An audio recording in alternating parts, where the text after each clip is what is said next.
Hello, good morning, and welcome to this Dawn Busters Taste Challenge. I have two non-age stated Kentucky straight rye whiskeys, and both are discontinued, so there's no website to show. I mean, I could put the links, you could look at it now, but they're not showing these. This is Knob Creek Rye, introduced in 2012, small batch, I think they claim, which means that it's just smaller than their normal batches. There's no specific amount. Did win an award, best rye whiskey in the competition back in 2014. This is 100 proof, and last year it was replaced with age stated version, 7-year, 10-year, and that kind of thing. So they upgraded it, and that's why I got it for $6.99 for this half-size bottle. Now, no, I don't usually buy half-size bottles, but for $6.99, I bought two of them. Two halves make a whole. So I got 750 milliliters for $13.98. I thought it was very strange. I said to myself, it's very strange that they would have this for that price. I mean, you could probably still find it around. It wasn't discontinued that long ago. I mean, sometimes you could find bottles that were out 30 years ago lingering around, but then I found out they discontinued it, so they just wanted to dump it, basically. Okay, fine, that's fine. Now here's Jim Beam Rye Pre-Prohibition Style, and this came out in 2015, apparently with a lot of fanfare. Pretty bottle, kind of in their upscale Jim Beam bottle design, like the devil's cut in double oaked in those expressions. Come in a little nicer bottle. So I wanted to buy it back 3 years ago because I had known about it. I wish it would focus here. I said, well, when I go to Total, because Walmart didn't carry it, I said, when I go to Total Wine and More next time, I'll get it. Walmart had the Jack Daniel's Tennessee Rye, but they never had this one for some reason. And I went to Total Wine and More, but they didn't have it. And their website said, no, they had it at the store in Baton Rouge. Well, I wasn't driving 50 miles to track this down. But I was going to Houston 3 years ago for just like a little fun weekend trip. And I knew on the way back, the Interstate 10 passes right next to where the Baton Rouge Total Wine and More is, right off the exit. Convenient. So I said on the way home, I'll stop. Went in there. There it was on the shelf, $17.49. So I bought it, and then I was able to try it. I thought it was fabulous, and I was shocked when it suddenly disappeared last year. And it didn't just suddenly disappear. It was gone, and then I went in there just browsing. I was thrown off because I saw a Jim Beam Rye in the standard Jim Beam bottle, and it just was a white label, say rye whiskey, nothing about pre-prohibition. I was like, what is this? And I looked, and it said 80 proof. Well, I couldn't get over that. Came home and I checked. Still had this listed, and they didn't have the 80 proof listed. Well, a few months later, as I expected, this disappeared off the website, and the 80 proof white label appeared. So what they did was they brought back the old Jim Beam Rye that had been made since probably they had Jim Beam whiskeys back in the 1800s, 1700s. And so I don't get it. Maybe it was a cost cutting thing. Maybe this was a little expensive to make and the sales maybe not have been great like they had hoped. And they maybe researched and said, look, when we made that regular old simple rye, it sold pretty well, and it wasn't hard to make, it wasn't expensive to make or whatever. I'm just guessing. I don't obviously know the answer. But you can look up Jim Beam Rye. It's going to bring up the white label. And I bought a bottle. and I have it, and I haven't opened it. I plan to. Now here's Knob Creek.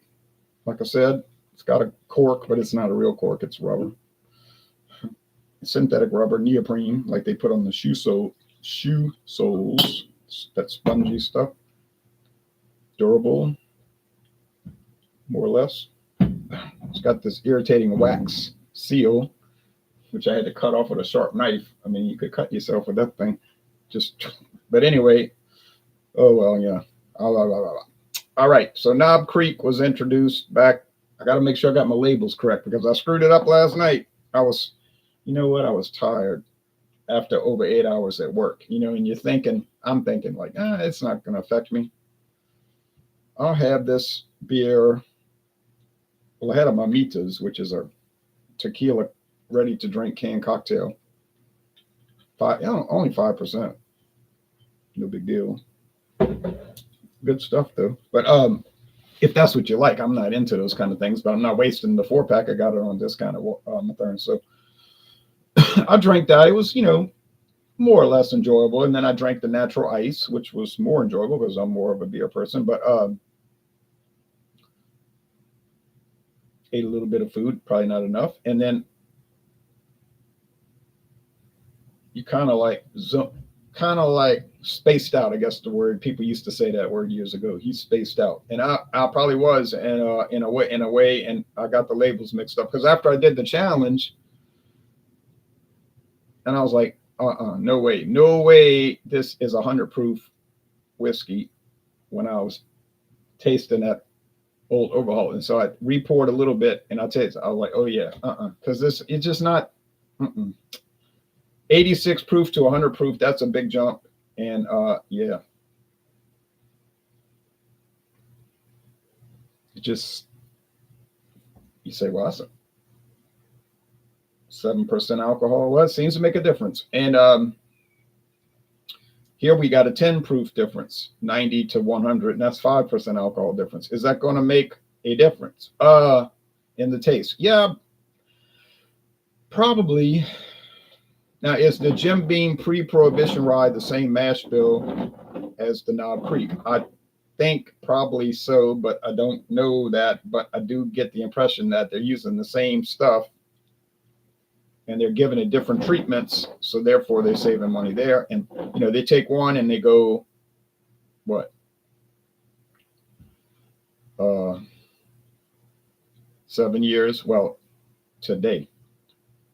And the other one is less aged and less proof. So theoretically, it's a different product. I mean, it is a different outcome, let's call it. It's like that's what Buffalo Trace does with all of their whiskeys. They only have just a handful of mash bills. They basically make 3 whiskeys, Buffalo Trace.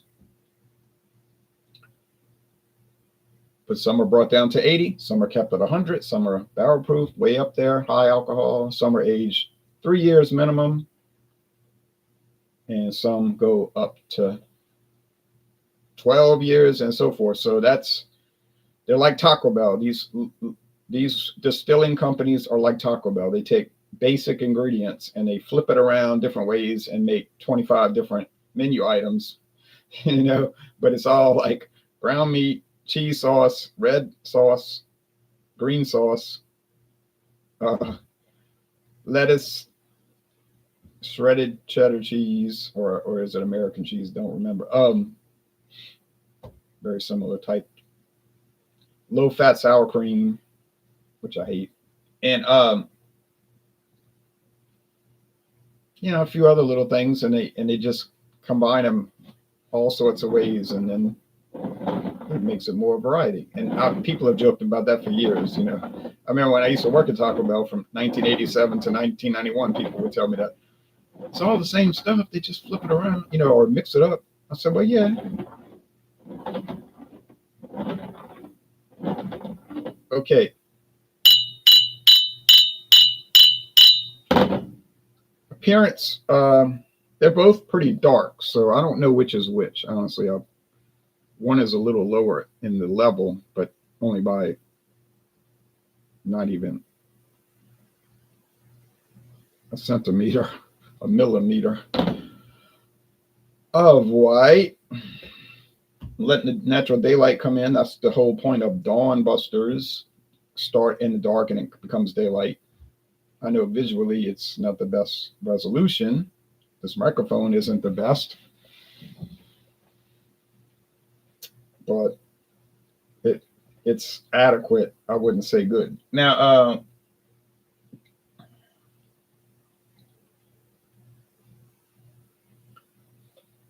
as in about 3 weeks, I won't be able to do it at this time. It'll be too dark. I'll just have to call it an overnight video because you get that daylight saving time, darkness in the morning when it's incorrect. I'm shy about or reluctant to buy an upgraded camera because somebody I know that does beer reviews has one. He said he paid $89. Same brand, and he said that thing does the same thing to him. Won't half the time doesn't want to focus, and it goes in and out of focus. Drives him. Microphone might be better, but drives him crazy. You know. I said, if I pay $89 and I get that poor performance, I'm gonna be angry. I'd bring it back. They'd take it back, but I don't want to go through all of that. You know. No, I'm mine. Happy Canada Day to the Canadian viewers. It's their national holiday. They probably had a real long weekend. Friday, Saturday. Saturday, Sunday, Monday, and Tuesday. July 1st is when Canada was created by the British government into a single federation, or they call it confederation. But it really was a federation. But and then finally in 1982, the British turned over the Constitution of Canada to Canada because their Constitution was a British law. And they used to call it Dominion Day when they created Canada as what they called a dominion, a realm of Queen Victoria. She was the first. But then Queen Elizabeth went over there 43 years ago and signed the Canada Constitution Act, which now they control their constitution and they can change it at will, and they don't need the British Parliament to approve it. And they changed the name of the holiday to Canada Day from Dominion Day. They said, well, now that sounds too much like being a colony, so we're going to make it Canada Day, which is hard to say. Canada Day. And if you go up there, they'll say Canada. They'll run it together as a single word, Canada.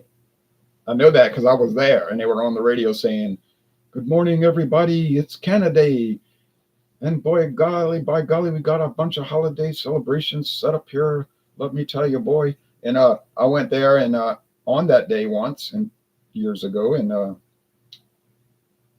we were at a national park, Point Pelee National Park, the lowest, southernmost mainland point of Canada.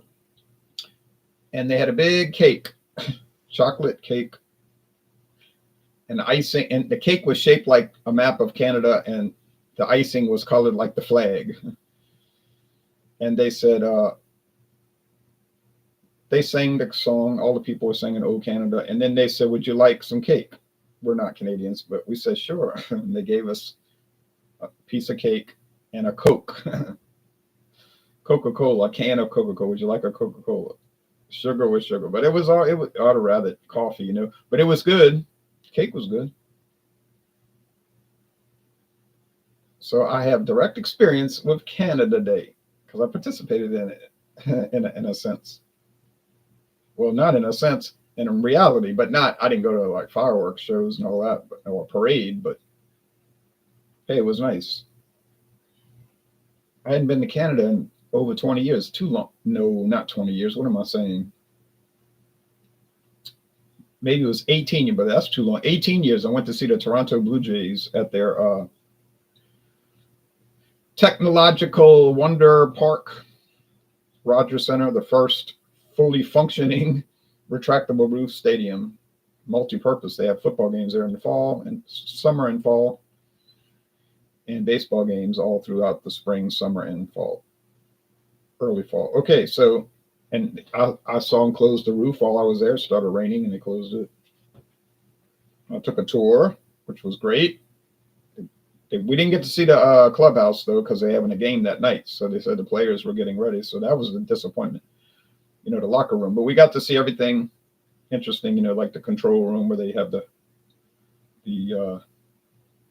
they control the scoreboard and the lights and scoreboard and all that. That was fascinating.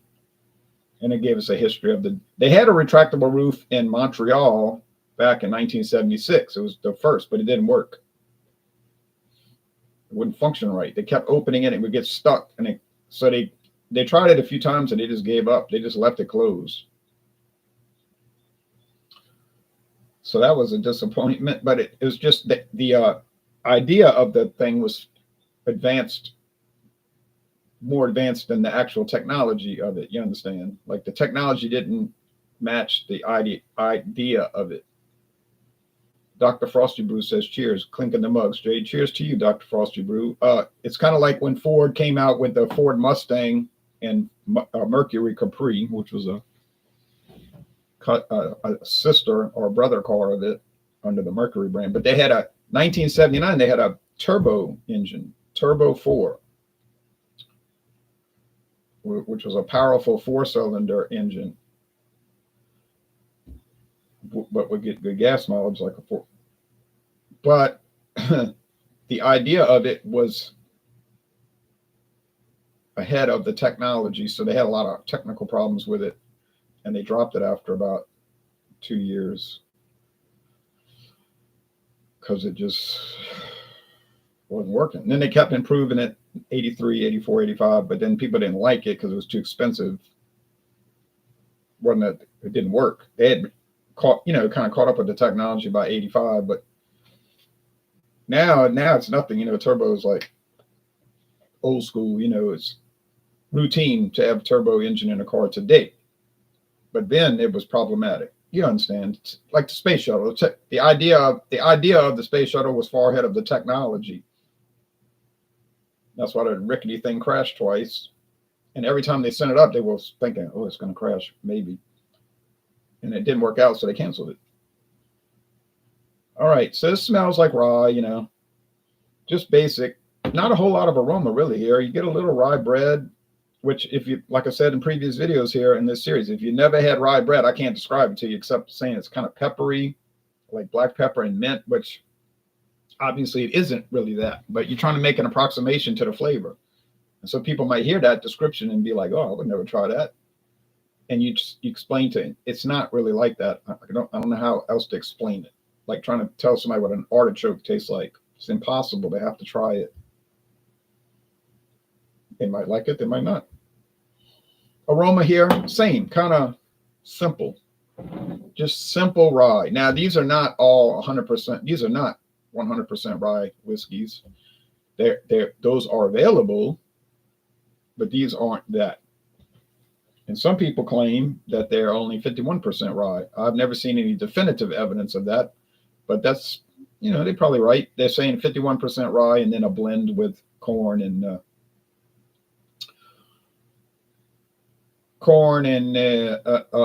barley, malted barley whiskey, and maybe even wheat whiskey, but I don't believe. But I believe on the Knob Creek website, it does say that they use a high corn blend. I think, didn't I read that last night? That their rye is kind of high corn. And like you can get bourbons out of high rye. Get it? It's backwards. You can get high rye bourbons and high corn ryes. And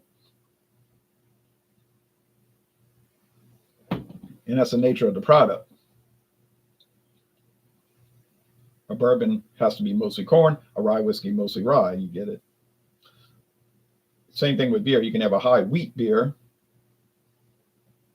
like the Goose Island's Tropical Beer Hug IPA, but it's a weird IPA because it's got a lot of wheat. Just like that Lagunitas little something something. It's weird because it's got a lot of wheat in it. It's not mostly wheat. It's just such a high amount that it has an unusual body and unusual flavor. And That's the story on that. Okay.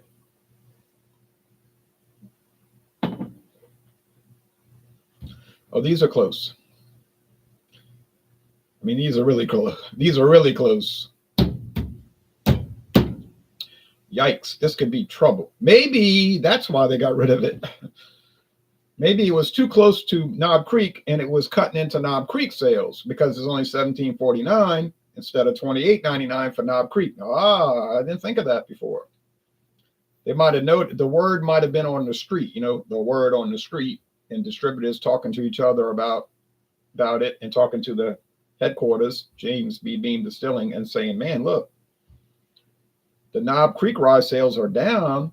This is theory. I have no proof whatsoever. I'm just thinking this could be a good reason. But then they say, well, look at the pre-prohibition rye from Jim Beam. It's up. And they're going around saving $8. In some cases, $9 a bottle. And it's kind of cannibalizing our company. I mean, we make them. I mean, I know Knob Creek's a separate division and Jim Beam's two separate divisions, got their own team, production team and everything. But still, it's kind of, like General Motors, Buick, Pontiac, Chevrolet, Cadillac, Oldsmobile. They had their own teams, but they even had rivalries against each other. And in some cases did not like each other and would actually conspire against each other in some cases within the same company. And the company is like, what is this?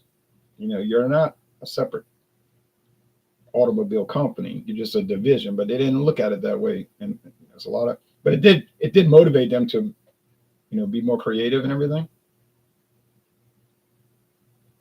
But ultimately it may have hurt the company. Same thing with Ford, with the Mercury and the Ford. Yeah, like I said, you had the Mustang, Ford Mustang, and the Mercury Capri. Basically the same vehicle with differences, like these two products here. Basically the same with differences. So, but the Capri didn't sell very well because it was more expensive. Yeah, you had better seating fabric. Maybe a little bit more options on a radio and things like that. A little better wheel covers, a little better rims and stuff. But people were saying, I'll just get the Mustang. It's cheaper. It's the same concept. Got the same engine, got the same transmission. The drivetrain is the same AC unit, same, so why pay all of this for a few little add-ons? And that happened with the Mustang, original Mustang, and the Mercury Cougar. And it happened with the Mustang and the Capri. And so Cougar didn't last, and Capri didn't last, and ultimately Mercury didn't last. And that's what killed Mercury, because people would just buy Fords. Like, I'm not buying a Mercury. Yeah, it's better, but is it really worth the extra? And most people concluded no. So they just decided, cut it. Same thing with Pontiac, cut it. It's just not ultimately worth keeping around. Same thing with Oldsmobile. Will that happen to Buick? Oh.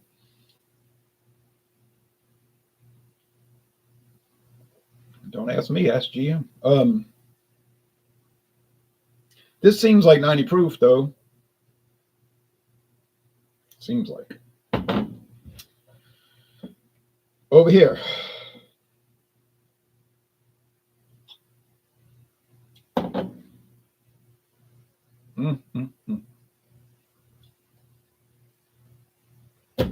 I think maybe this is the 90 proof. It seems that perhaps, maybe, possibly it's a little lower proof.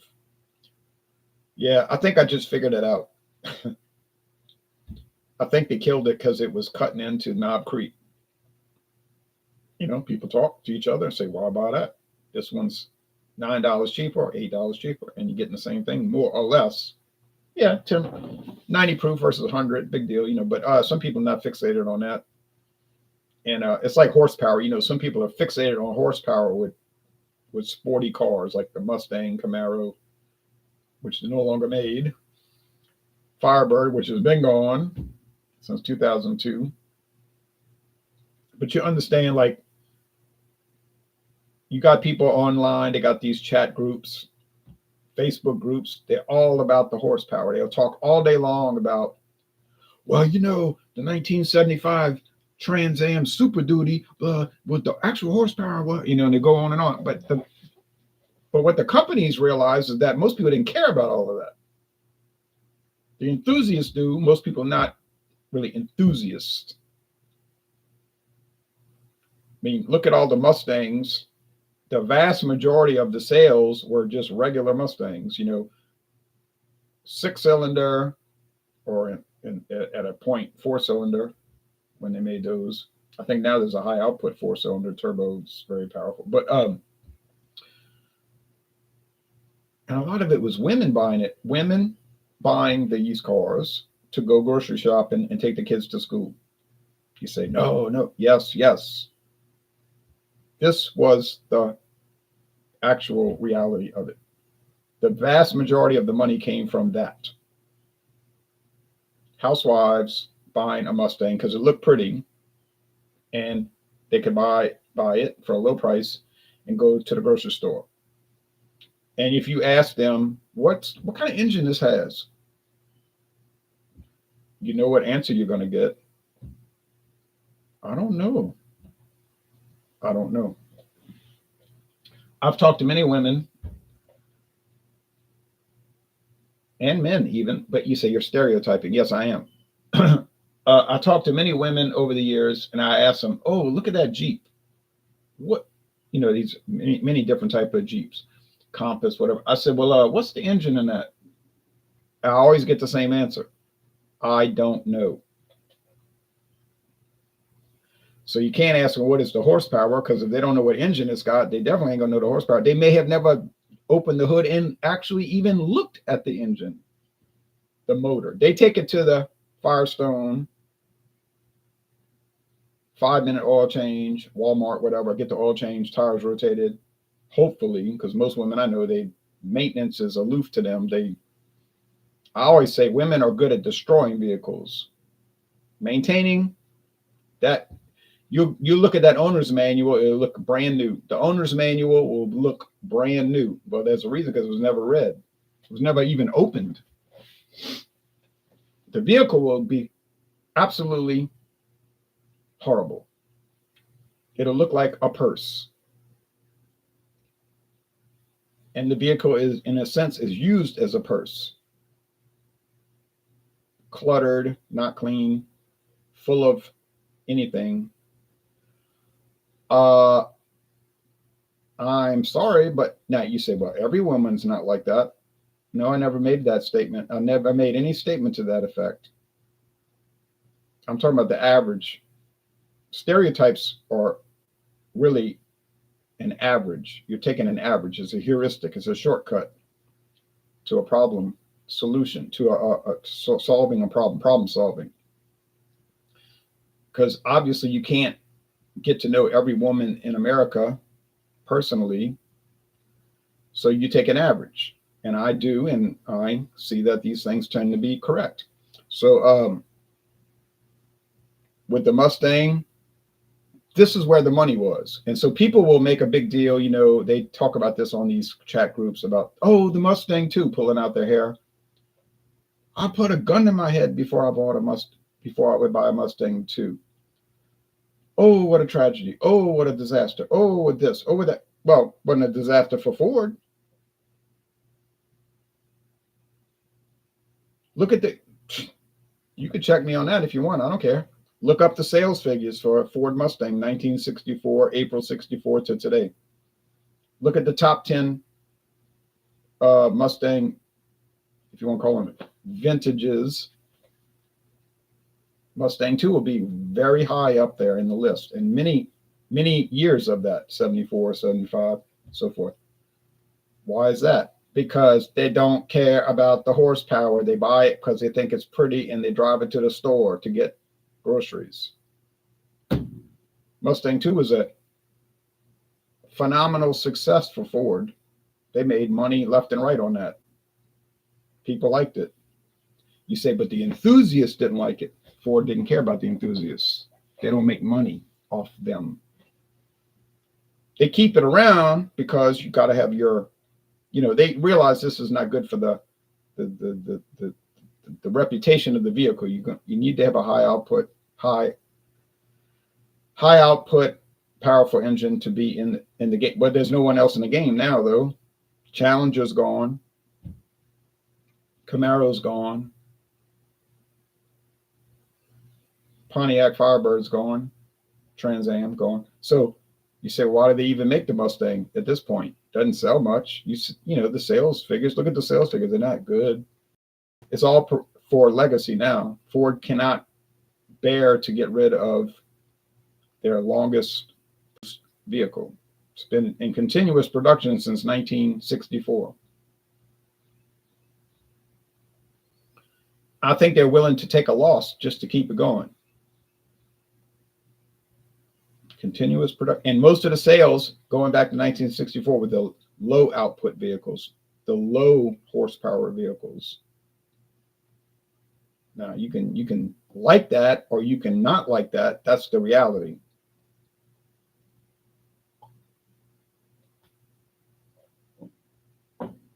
And like I said, I talked to women. I said, what did you think?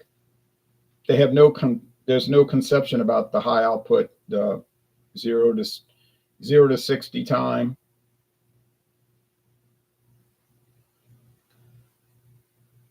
And it's the same thing. That's the whole analogy with these whiskeys.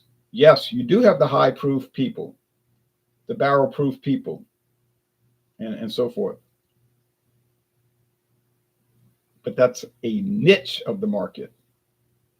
Most whiskey drinkers don't care about this. This is meaningless to them.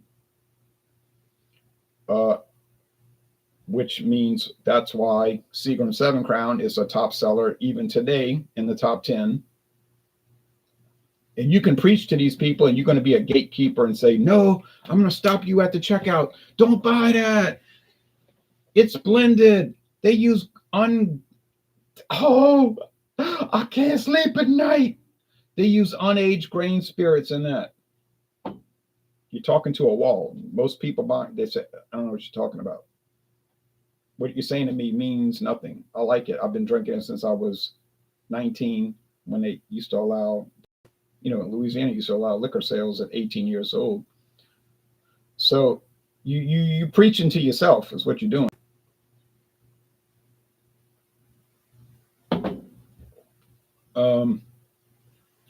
You can proselytize, but you're not going to make any headway, not in the beer, wine, and liquor world, automobile world. You will not make headway.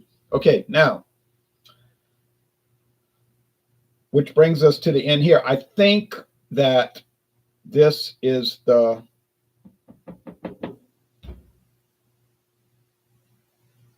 Jim Beam, just because it might, and we talking about might be, lower proof. Otherwise, the flavors are identical. Now I realize why they got rid of it. Now, that was the whole discussion about the automobiles. I got it right. I got it right. So yeah, man, you cannot rush these things. You say, I don't like your videos. They're too long. No one needs to talk about that long. Okay, fine. No one's compelled to watch it. There's nothing in my channel that says you must watch it. Also, there's nothing in my channel that says you have to give money. You can be a member, you can join this secret group where you get special video. I don't play that game. I don't sell t-shirts and merchandise. I'm not trying to hustle people. These videos, and I'm thinking about, I said this years ago. When I do a video, it's like I'm watching the video when I'm doing it. It's like I'm watching my own video. Because I'm thinking about it. I'm thinking about it. And that's a peculiar way to do it. I get that. It's not going to be big time. You say it's not going to go big time. Okay, that wasn't the point. Because I'm trying to think about it while I'm doing it. So if the video seems strange, it's because I'm watching it while I'm doing it. It's like I'm watching my own video as a viewer. Like I'm a viewer more than a content producer, honestly. So, yeah, so I think I figured it out. The reason Jim Beam rye pre-prohibition style is no longer around is because, hey, it was too close to this one, and they are definitely not going to impinge upon Knob Creek's perception. That it's the way people look at it. So they went a little too, you say, oh, I get it. They went a little too high quality on Jim Beam. You could say that. And back in the old Ford Mercury days, they had to watch it because, well, that's really what killed Mercury, because, or Pontiac, because they had gone so high quality with the Ford and this started in the 50s. Actually, it just took a long time for it to reach a climax, a peak. But they and the same thing with Chevrolet. They kind of violated their own concept. Chevrolet and Ford was supposed to be base model, few, if any, options, but it didn't happen. So they say, well, you can get leather seats in a Chevrolet Impala. Well, and then you got the Pontiac people throwing a fit saying, well, what's the point of, or especially the Oldsmobile people, in that case, throwing a fit. What is the point of the program if they're going to have a leather option on a Chevrolet? Why would they want to buy an Oldsmobile? Well, the answer was obvious. They didn't. Same thing with Capri, Mercury versus Ford Mustang.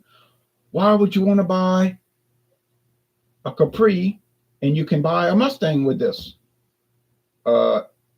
Corporate answer, we don't know.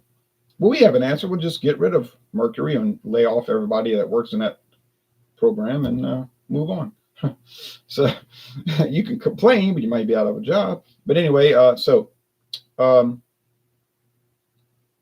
all about adjustment here. So I think it was a very interesting video.